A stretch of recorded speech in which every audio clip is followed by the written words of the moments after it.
Hello and welcome to episode 14 of the Toffee Waffle podcast. We go completely off script for this episode, where we discuss Everton's 2-1 win over Crystal Palace and speculate just how far this good run can actually go. Enjoy!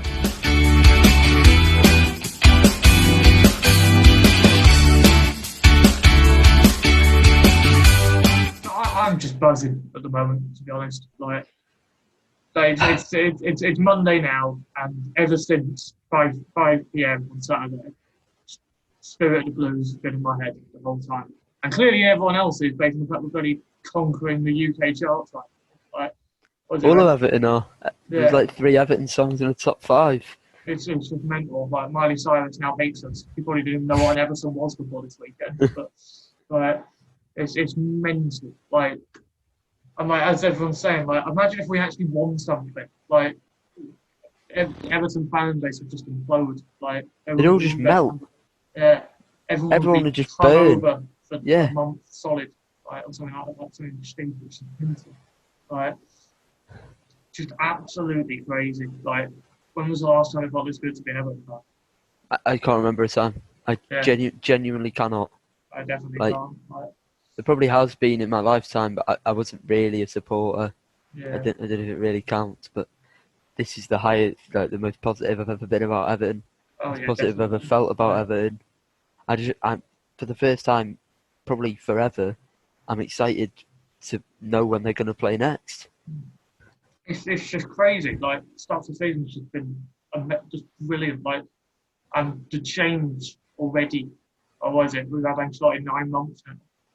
People are saying it's an impossible job, but you can't just bring in a manager like that and expect him to change around the team like Everton. You can't. And he already has. You look at this team compared to even just a year ago.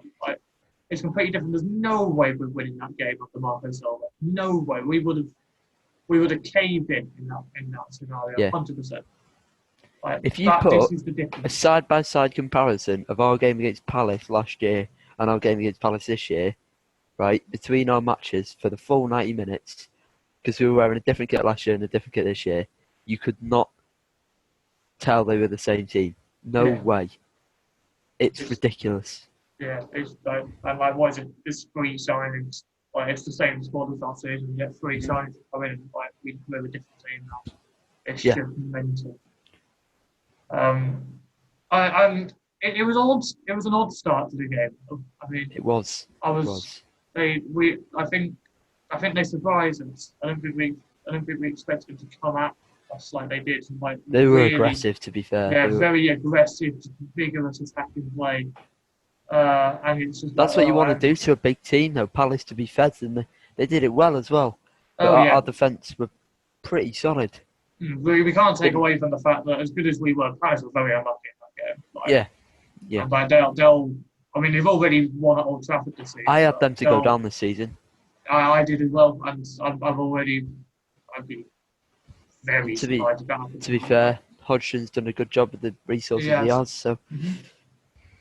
And they'll give all the big teams a problem this season, I think. So, and it was nervy, and then being a different team now, we can suddenly just go up the other end and put ourselves 1 in front, after hardly being in their area for the whole game at the start point.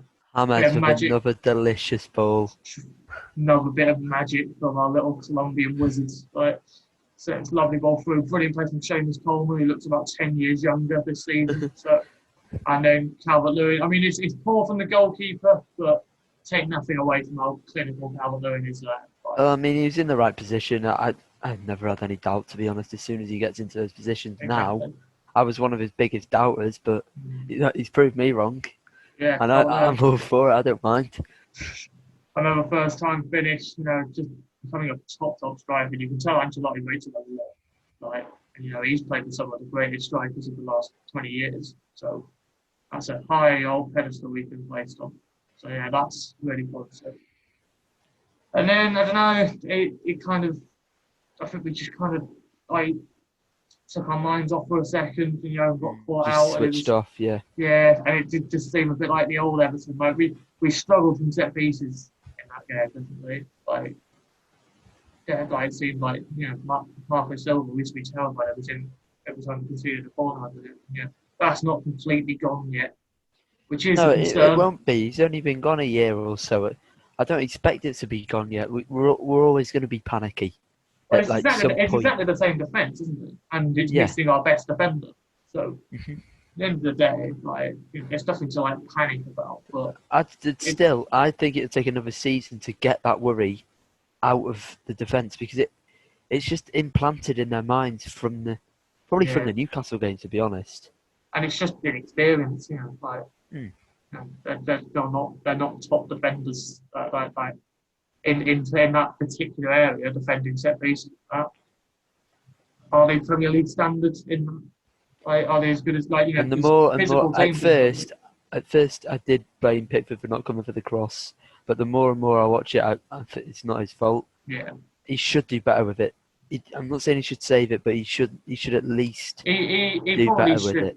I mean, there are some goalkeepers that would have been able to claim that ball, but I don't think there's ever been one of those. So No. it would be harsh to blame him, but you just got to move on. Like I think Michael Keane's been brilliant start of the season. He was at fault there. It happens. Yeah. Mina had a really poor game against West Brom. He was solid for them guys. Yeah.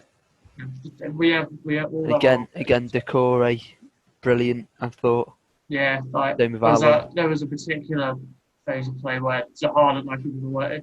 Yeah. Decore just chased him back, got him trapped in, and just easily put the ball away and knocked us that way. Our midfield last season would have had no chance. None of our midfield would have got near it. So.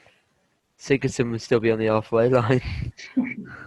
Well, speaking of Sigurdsson, he came on and we've got to talk about his game management for him when we were defending that lead in the second half. Do you know what? Came on. I thought he was quite good. He was. You've got to give credit where it's due. He came on and played really well and brought a lot of experience into that midfield, kept his composure, and the subs weren't the best, but I understand why they were made. The depth isn't good enough. I still don't think. Again, it's like I think he did the best he could with them. Mm-hmm. So yeah, but yeah, I won't be in danger. So I have to say, no. So finally giving up about Iwobi then. Well, we've got Carabao Cup this week. He'll probably play in that. We'll see. I know it's not the same, but it's the Premier League opposition now. I think this is fairer to judge from. But yeah.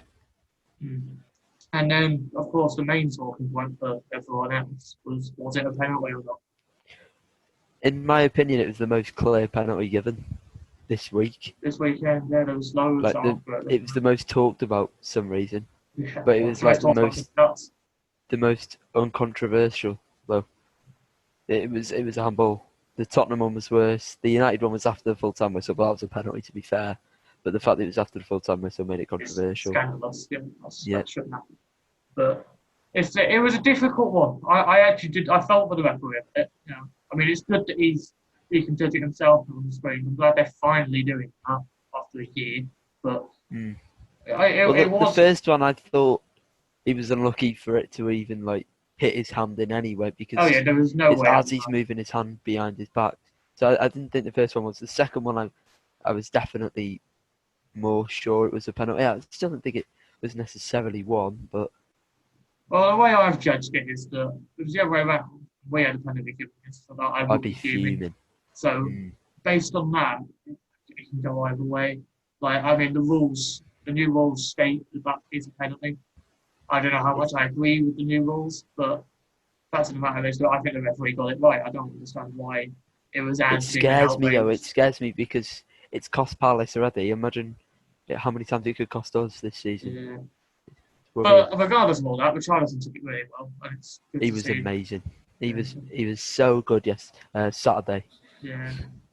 And, he just looks like a new player. He's finally found the creative aspect that we knew he had. We knew he was creative enough, but he just didn't show it. It was more like he wanted to get the goals, but James is mentoring him in a way. Well, yeah, I mean, he's always had that striking instinct, but he's now shown he can do both just as effectively.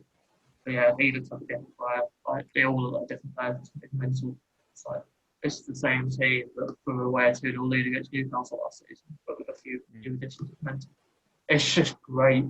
Like I just can't wait. Love it. I just can't wait for the next game every time. Like, just want to keep watching play. I want to keep watching Hammers spraying 50-yard balls across the I want to be there when he sprays a 50-yard ball. That it would be amazing to be there. Like, that's just typical, isn't it?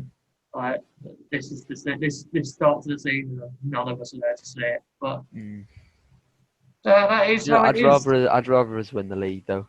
Oh yeah, and it's not be there than it's not win the league. It's a sacrifice I'm willing to take right now. Isn't it? But once you start losing, we can keep running again. So, but yeah, I think that covers about everything. That was Brighton.